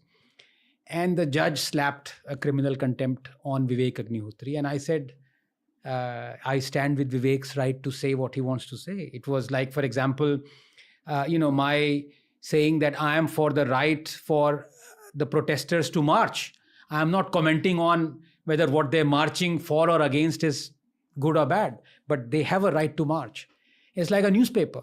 If a newspaper alleges a politician has indulged in a scam, the politician can sue the newspaper. That's the politician's right. But I stand up for the newspaper's right to report on that scam. So Sai, bless you, Sai is representing me. Hopefully we'll get through. Why don't dudes like you and J-Sai Deepak get into politics? J-Sai must get into politics. And I've said this, in fact, a couple of days ago, one clip of mine has gone viral. By the way, I'm extremely anxious about my clips going viral, because till now I'm saying good things and they are getting viral. Kabhi beech mein, you know what these clips can do, and this has happened to you as well. Yeah. Something is picked out of context and whatever it may be, and that goes viral and so, oh my God. It's the curse of this format, by the way. I'm talking about 2 hours, one sentence will be taken away. One sentence will go, but that's the nature of the thing, so that's happened. Sai has to get into politics. We need people like Sai and Vikram Sampath and so many others. There's so many, but these are the 2 people who, from the top of my head, I can think of who must get into politics. We need people who think of the country above everything else. I think it's important. Why not you? Me, because I won't last more than a day. Because you're too outspoken. Yeah, I'm too outspoken. I'm not diplomatic at all. And things like that don't work in politics. But that's okay. If I were to join politics, I would come up with an open disclaimer that from this day on, I am going to be a hypocrite, guys. So please. Wow. Yeah. Okay. I'll say I'm a different guy, right? You want to accept me like this? Don't gali mat dena fir. You know what people do is that once they, for example, this happens to a lot, and a lot of friends also, they suddenly switch parties. So people start digging up their old tweets. So I was doing that to a very good friend of mine, Gaurav Bhatia. He's with BJP now. He was with Samajwadi Party earlier. He switched parties. I don't know why they do it. Please switch parties after you've deleted your previous tweets. Because the first inkling I had, the guy has joined BJP, I immediately typed Modi from Gaurav Bhatia. और वो पुरानी मोदी की गालियां वालियां निकली, and I started retweeting them. And then Gaurav was live on Twitter. He started deleting those tweets. There was this competition going on. I am digging these old tweets and Gaurav is deleting those tweets. And Gaurav said, "Bhaiya, kya kar rahe ho?" Nice. So I'm going to say, guys, there is not. I'm going to delete my Twitter account the day I join politics and say I didn't. But obviously these things exist. So I'm going to say, don't hate me for my thing. I am a hypocrite number 1. If David Dhawan were to make a movie, hypocrite number 1, he will choose me as an actor. Then I can join politics. But otherwise. Speaking about politics, one of the research bits that came up about you was actually a short clip. You had some public event where you're giving a timeline of future PMs of the country. Very cool. That was in jest, I must say. That's in fact my family WhatsApp group has forwarded that thing to me. You know, the boys and me were watching it together. My father-in-law is watching it and has put those chashme wala thing on this. Arey, ye to yahi hai. Like, when we were watching it together, we were looking up at each other like, yo, million view podcast.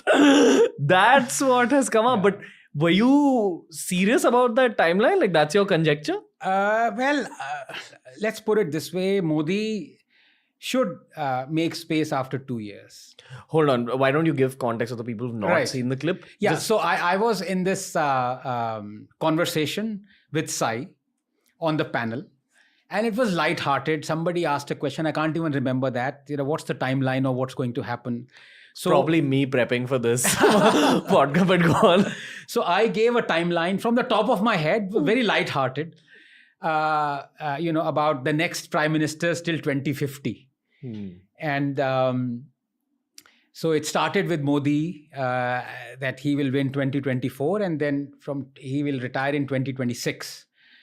And I think he should, and then Amit Shah would come, I think, and then 2029 would be Yogi, and then Yogi again, because I said छोड़ना नहीं है.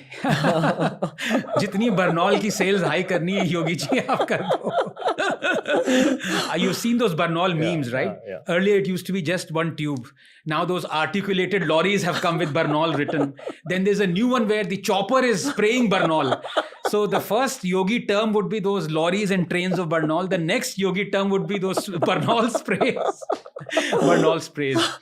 Then I think it was Himanta Biswa Sarma, right? And then it was, I think, Tejasvi Surya or someone. And then it was Annamalai, who's fantastic. It was absolutely in Tamil Nadu. And then it was J-Sai. So it ended with J-Sai till 2040 or 50. But I said, but all through, Rahul Gandhi will be the leader of the opposition. So that's the context. That's what's gone viral. Nice. Yeah. I've had a neuroscientist on the show who spoke about the nature of dreams. You know how scientific discovery has happened Right. in dreams? Yes. The scientific logic of that is that you have two parts to your mind, the logical side, the emotional side. You're keeping your active logical side on throughout the day, doing your mathematics and science. And when you sleep, the data is transferred to the emotional side, processed, and then you get your answers and your solutions in your dreams. And when you wake up, you're able to go further into your scientific research or find the answer you were looking for. I think this joke timeline that you have created has actually come out of a lot of data being processed and some political and geopolitical observations. And then even though it's a joke, there's some truth in this timeline. I think it's difficult. I think because the nature of politics has changed in our country. And I think it's to do with the fact that politicians have realized that they're not taking decisions that are in national interest. I mean, I took the example of farm laws. There are so many others, public sector units I talked about. How to make India leapfrog, and it can either be on the basis of technology or through decisions. Now, I gave the example of decisions, how by not taking the decisions, you've harmed India. So that's leapfrogging out of the way, gone. But I'll give you an example. I mean, I belong to a generation where, in fact, Ranveer, you wouldn't even know if I were to put, keep you blindfolded and remove your blindfold, and in front of you would be this device that has this rotary thing that goes. You wouldn't even know that was a phone once, right? You probably would. Yeah. You've seen it. You probably have you used that rotary phone? I have. I lived through the 90s a little bit, but they got out. They got out very soon. quickly, right? I have lived through the time when there used to be a waiting, line for 2 years to get a phone. 2 years, and then you would get this kind of a Bakelite. It wasn't even like plastic, Bakelite, 50s fashion rotary phone and all that stuff. And at that point of time, we used to be we had telephone envy, we had road envy. You'd go to the West and say, "Arey yaar, ye inki sadkein dekho, rona aa raha hai. Phone, look at the phone." Said India would never be like that. But you look at now, this is classic leapfrog. If the phone technology had remained the same, landlines, physical lines, India would never have 1.4 billion people twice over having the phone connections. But we leapfrogged it, right? Because of technology. Now, there are so many other technologies that would allow us to leapfrog, and catapult ourselves into, this stratosphere that I call it, where we can generate rapid wealth. But there are so many that are not technology driven, that are decision driven.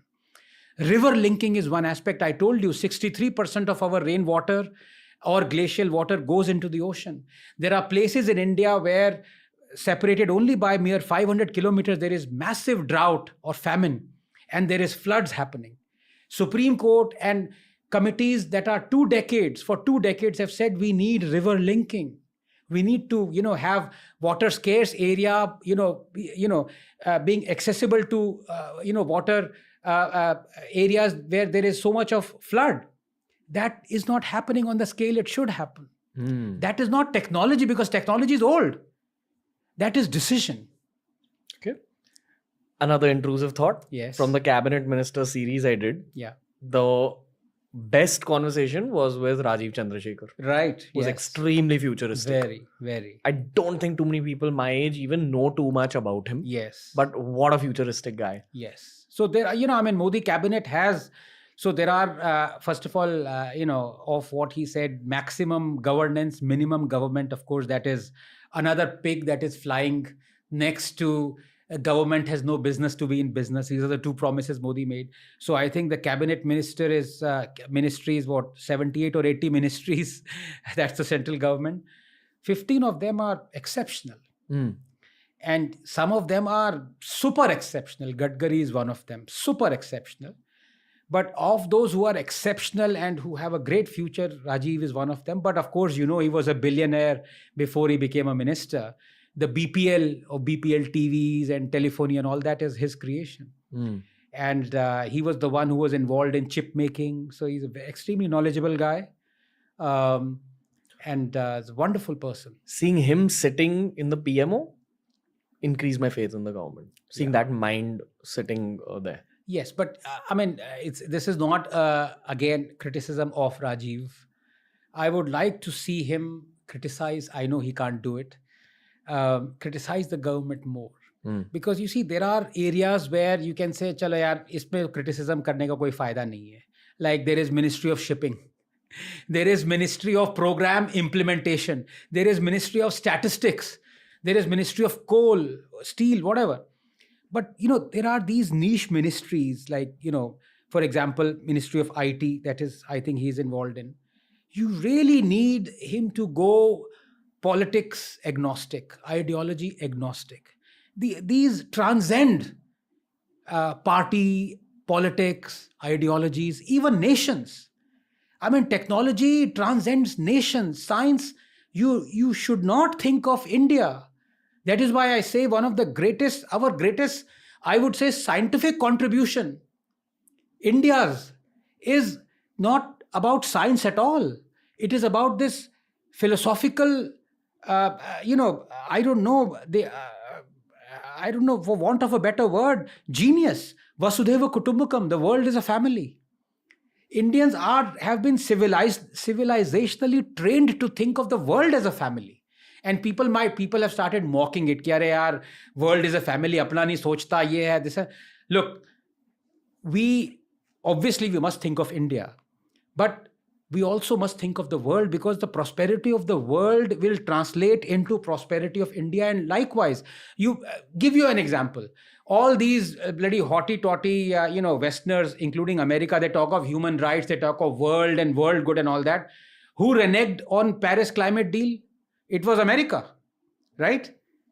It could afford to renege.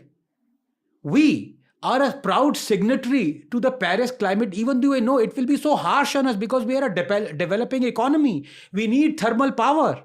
And yet you look at the milestones that Modi has kept on renewables. They are astonishing. So why would we do it if we were so India-centric and not world-centric? Because we believe it is good for the world to be less polluted. So this is how I would like Rajiv to think of it. To transcend national political party, ideology, national boundaries. Not just him, but not just him, everyone, but especially him, because he's handling a ministry that cannot be India-centric. Okay. Yeah. Who else do you like in the cabinet? A lot of people. I think Nirmala Sitharaman, very quiet, unassuming person, fiercely intelligent, who's done a lot of great work, but whose hands are tied. That is the nature of politics, I think. Expand that thought if you can. Well, of what I know, she would personally, I would like her to take a lot of decisions that are in India's interests. economically, that she's not being able to take because of political compulsions. Take the example of banks privatization, for example. So she has consolidated the I think the public sector banks, but they should not exist. State Bank of India should not exist. These banks are the epicenter of NPAs and corruption, and no matter how much you would say that, look, we will start making profits, they're just rewriting your books. And this another fallacy that people talk of, Navratnas. Out of 1,800 public sector units, government controlled companies, they say, well, you have these companies that are making profits. Well, that's not the point. The point is, it is an axiom that the government cannot run a successful business. And even if the government is running a business that is making a profit, in private hands, it would be making 100 times more profit. So you're actually running at a loss. So a lot of men, Nitin Gadkari, of course, Hardeep Puri, and there are so many. Smriti Irani is doing a good job. There are many. There are many who are just ministers where I believe ministries should not exist. Why do you need a shipping ministry? Why do you need a ministry for statistics, for heaven's sake? So there should be only 15 ministries. Yeah. Teach me about your scientific opinion on Yogi Ji. On Yogi Ji? Yeah. Scientific opinion? Yeah. So if you could expand a little on that, because I don't know what you mean by the, fact-based, evidence-based truth about his capabilities as a leader. Right. Truth about what's happened in his tenure. Right. And as CM. And let's directly take on the criticism that the anti-Modi side of our country has for him, which is that bulldozer Baba and all that. Yeah. And just extremely pro-Hindu, etc. Right. So two ways to answer it. One would be using data, which is what I did just before the UP elections, that coverage, because I think he is the only chief minister to have regained the post of chief ministership in 35 years in Uttar Pradesh, which is remarkable.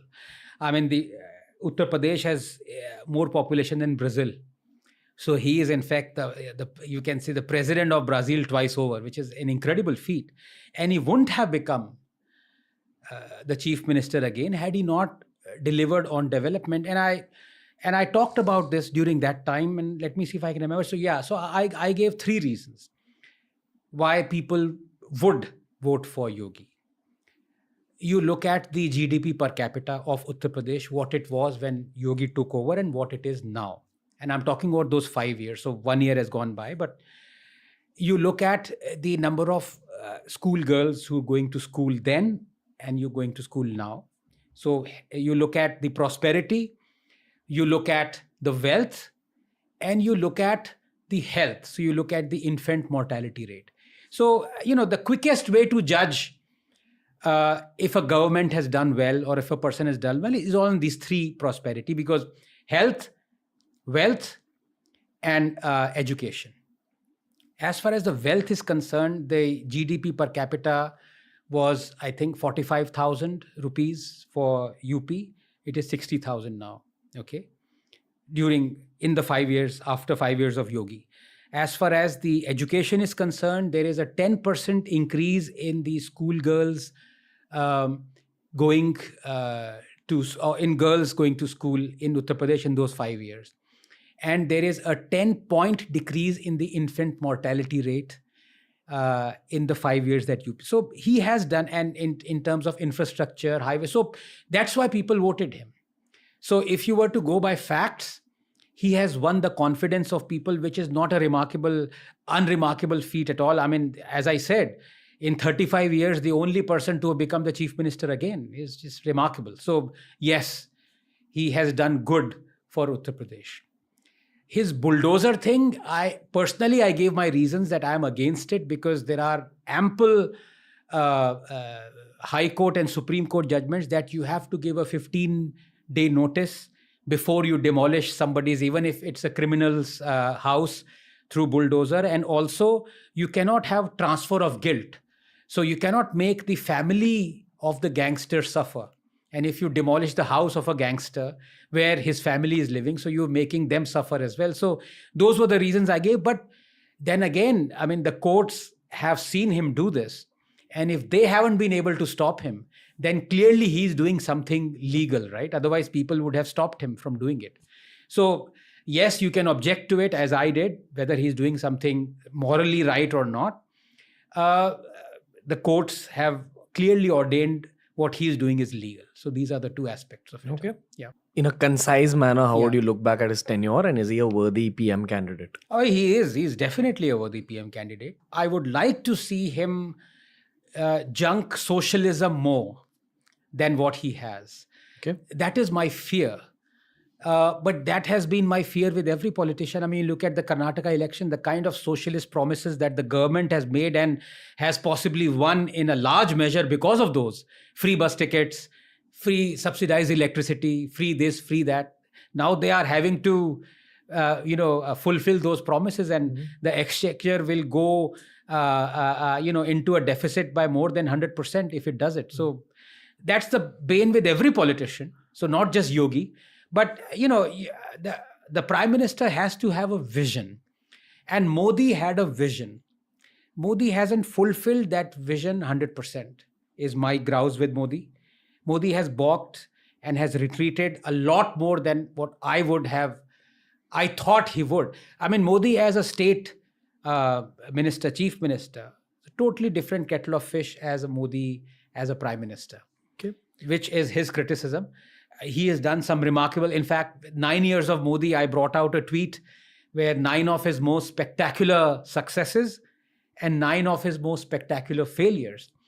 And I really love, when you talk of cult following, I don't have a cult following, but I really love people who follow me many times, because even when I narrated those failures, many people, nobody insulted me or abused me. So, people realize that Modi has failed on many counts. There are many reasons which he can perhaps give for why he has failed. But there are many where he should have given the reasons, and he has not. And farm bills is one, where I said, I mean, it would have catapulted us into a middle income economy. And he just said, मैं देश हित में वापस ले रहा हूं. What do you mean? Explain देश हित.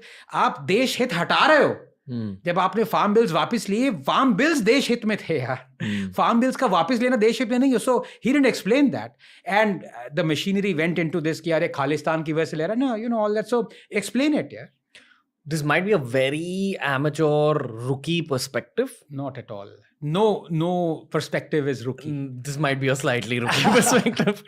I think that if the leaders of our country actually openly admit to their mistakes and their shortcomings in a very nuanced, broken down manner, and show their vulnerability a little bit, I think it'll benefit their PR immensely. But they are being wrongly advised when it comes to PR, that only project the good. And I'm saying that based on the fact that I run a talent management company, a PR firm, and I'm a YouTuber, and PR and illusions are basically what I do for a living. Right. You need to build the illusion based on what the audiences want, and audiences of both Hindi and English in our country have gotten extremely smart. And I'm sure the Tamil, Kannada audiences are as smart, if not smarter. But politicians need to come out and openly talk about their shortcomings and their failures. There's another side to it, Ranveer. I'll tell you. I think honest politicians should do it. Well, that itself is an oxymoron, honest politician. Because if a dishonest politician does it, people still would not believe him. And, I don't know your views, but when I think of a dishonest politician, the first name that comes to me, I don't know, andar se aata hai Kejriwal. Yeah. Kejriwal has apologized hundreds of times. In fact, there's a massive clip of his where Rahul Shiv Shankar is interviewing him just before the last Delhi elections. And he narrated all those promises that Kejriwal made in the previous elections. We do this, Yamuna ka, iska, uska. And Rahul said, you haven't even started on these things. And Kejriwal kept on saying, I'm sorry. But Juni Rengti, he is not remorseful. वो और ढोंग करता जा रहा है. कल ही उसने एक ढोंग किया है. सेंटर की 381 crores they gave for a university. Delhi gave only 40 crores. This fellow was सबसे आगे कि हमने बनाई university.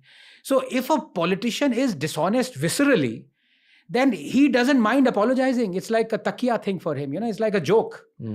But if you have a reasonably honest politician and he's remorseful that I'm very sorry, I shouldn't have done it, I did it, I'm yet to find that person, but then people would believe in him and trust him. It's a master strategy for 2024 for whoever's willing to accept it. Try it. It will blow up. That's my viral content input here. So, for example, I mean, do people believe that Yogi is honest? I'll tell you what. Have you watched a horror movie in your life? Oh, yes. So often the ghost... The Shining. Oh, perfect. Oh, my God. The ghost in the horror movie comes at the end usually. Yes. Usually. Yes. Now, Muslims and Christians in our country are the characters in the horror movie. Yeah. And Yogi ji and Amit Shah are the ghosts that are coming at the end. That's how Muslims and Christians in our country view Yogi ji and Amit Shah. Honestly, at least in urban centers, when you go for parties, there will be lots of non-Hindus very against Modi. And they will use these two folks as poster boys. That's urban perspective. Yeah. I'm 100% sure outside of the big cities, perspective is different. And in drawing out this narrative for you, I forgot your question. What did you ask? No, my question was, do people perceive Yogi as honest? People are scared of him. Yeah, I can talk for Mumbai. Right. And the circles that I roam, people are extremely afraid. Very gangs of Wasseypur vibe. Mumbai aake bulldozer thoda chalayega. They think that whatever his intensity that he has brought in UP will be the intensity he brings for India as well. And minorities are afraid. And usually in urban centers, you hear a lot of the minority angles in house Which parties. Which is strange. And I don't know why. I think it's a lot of, sorry to be cynical, a diabolical game that politicians are playing. Because my first instant, the thought is that BJP can very easily, through facts and data, dispel the fear that exists amongst Muslims, not so much against Christians. Because, I mean, if you give the example of Goa, for example, where there are more BJP Christian MLAs than there is the Christian population of Goa. So BJP is not anti-Christian per se, that perception. But this perception of BJP being anti-Muslim, I have narrated so many times that Modi has done more for Muslims than he has for Hindus. Hard facts. Hard facts. I hope this reaches St. Xavier's College in Mumbai. And JNU. No, I'm kidding. But the funny thing is that people who don't believe in this are not just the Muslim politicians who are propagating all this thing. BJP doesn't want this fallacy to be cleared at all. मैंने ये BJP politician से पूछा, वो कहते हैं आग लगी रहनी चाहिए. Let people believe this because Hindus कि Muslims के लिए ज़्यादा किया है मोदी ने. Honestly, I'm telling you. क्योंकि Hindus के, and this is my next book that is coming out is on this, in fact. Hindus are the 8th class citizens of this country, where I prove constitutionally, legally, through parliament, through society, that Hindus are being actively discriminated against. It is not the Muslims and the Christians who are being constitutionally discriminated against. It is the Hindus. I dated a Christian girl fairly recently. Amazing. Just one. Yeah, just one. A good, nice relationship. Very intelligent, very well read. If we ever spoke about politics, anything that I would relay through the show, if it was slightly against her fear of the government, she'd say, yeah, spoken like a true person from the majority. So I don't know, man. I get afraid to speak on behalf of minorities also. The biggest thing that happened that was perceived to be anti-Christian was, you remember those church attacks that happened in 2014? Hindutva church attack, this government church attacks. In fact, Mr. Ribeiro, who was the police commissioner, very exalted person and very respected person, he came out with opinion pieces. Of course, the politicians said BJP is doing, assaulting all these attacking these churches and all that stuff. And there was this banner headline called "Enough, Call Very Christians, Times of India" thing. It was complete fake news and narrative. Complete. They were, most of them, if not all, were arson, burglaries that were committed by thieves, bandicoots, dacoits, completely unrelated to Hindutva and all that. That happened more during the UPA than during the NDA. But the whole thing went on for 3 months. And the government did not dispel this notion. Modi did not come out and say this is fake narrative. That nun was gang raped, and Hindus have, Bangladeshi illegal migrants, Muslims had done that whole thing. Rana, you spread that canard, RSS and affiliated organization. Everything was false. Now, if this lady or man you dated, I mean, I don't know, genders are pretty fluid nowadays. I don't want to get into a problem. It's a girl. It's a girl. As I say, beer and bicep guy. So I don't like beer. I don't have biceps, but I'm a guy. No. For you, all three are ticked. She was gorgeous. She was gorgeous. Just saying. Okay, she was so perfect for me. X chromosome was gorgeous. That's the new terminology we must use, right? And I fell in love with her. Thought I'll end up with her, and then she left me. So did you serenade her with Julie songs? No, I played Christmas carols. Then I played bhajans and she ran away.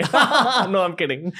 But someone like her, if you were to give this data to her and just leave it on the table, and of course she would be rational and logical,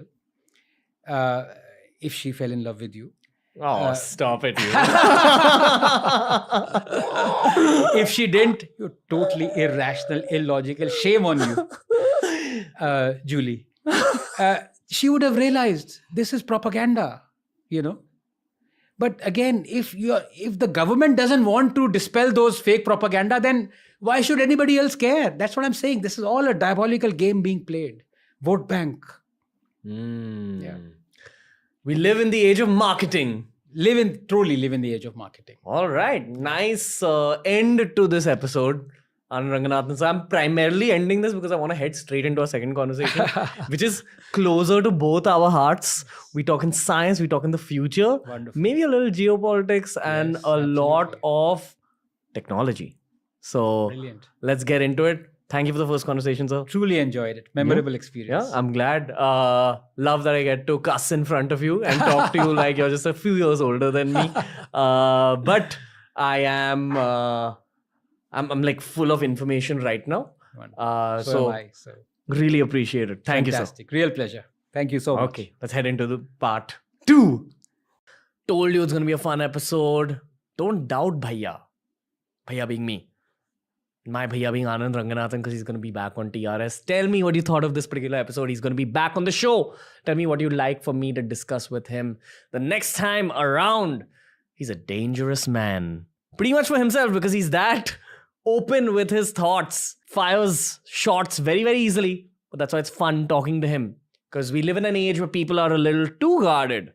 You need Anand Ranganathans to just balance out the kind of vibe that exists in these conversations. It's the age of podcasts. I'm going to be bringing you a lot more.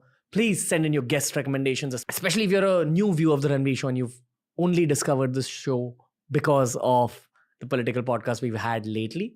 We have an entire bank of podcasts that we've been releasing since 4 years. Lots of interesting topics. And we're only getting started. Anand Ranganathan is going to be back on the show very soon. Tell me what you thought. Send guest recommendations and tell me how we can become better at these political podcasts. See you soon, everybody.